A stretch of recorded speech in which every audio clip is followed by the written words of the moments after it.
මේ නාමත් එහෙමයි. මොකද දවස්වල කරගත්ත වැඩ කටයුතු මොන ප්‍රතිපදාවෙන් තියෙන ඇතිනේ. අනේ මන්දකව් මහත්තයෝ මොන හොඳක්ද මෙහෙම කිව්වට තරහ ගන්න නම් එපා කව් මහත්තයෝ. කරපු හැම දෙයක්ම ගඟේ මූදේ දැම්ම වගේ කිසිම ප්‍රතිඵලයක් නැහැනේ.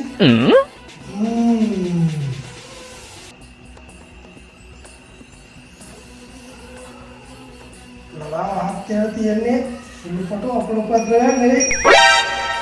දේශයෙන් පාසයෙන් ගොඩනගා ගන්න නෑ වගේ. මං හිතුවා අර චූටි දෙහිගෙන කපලා මට තියෙන අපලුපද්‍රව ඉවර කරන්න බෑ කියලා. අමාත්‍යෝ මගේ ඒකට කියලා මරුවක් ජම්බෝල කපමු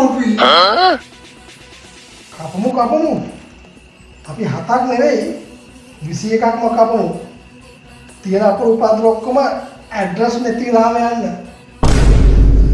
හැබැයි මට පොඩි පරහකට තියෙන්නේ මේක කපන්න ගිරයක් නැති එක තමයි.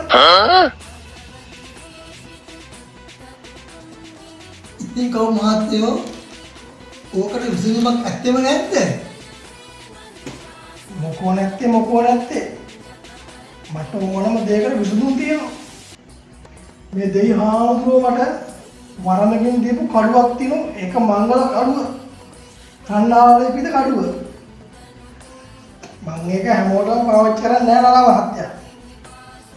මේ ජම්බෝල ගෙඩිය මම ඉස්මුදින් තියලා මම දෑත බඳලා දෙන්නම්. අපුල් පත්‍රොක්ම දුරින් දුවදලා යන්න.